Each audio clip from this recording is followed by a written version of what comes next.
Hello guys, Maynard po ng Pinoy Tasty Vlogs at welcome back na naman po sa ating panibagong episode for today. At para sa ating video ngayon ay samahan niyo ako magluto ng chicharong bulaklak. Oh yeah.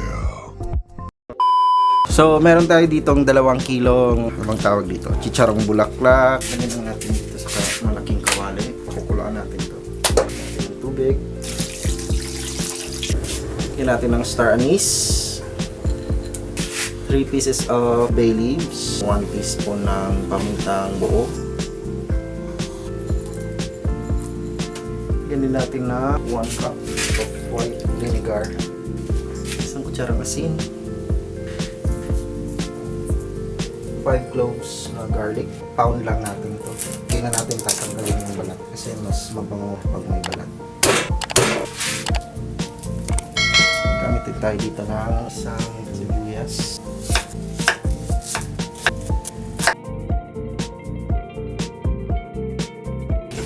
So, pakukulaan natin 15 to 20 minutes.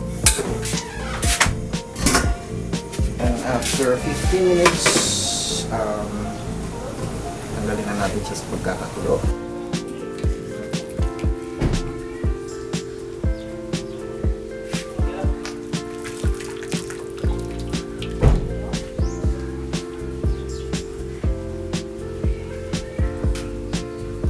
I-air dry muna natin ito, no? Siguro 3 to 5 hours.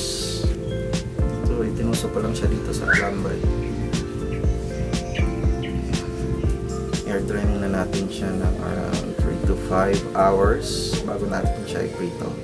Or you could just simply put it in the inside refrigerator for overnight para pag ipinito natin siya hindi siya pumuputok-putok. Ayan, eto na po siya. As you can see, it's already dry. Pwede na natin siyang iprito. Lagyan natin ng mantika. This is 1 kilo. Deep fry lang natin pagkainit ng mantika. Slurp.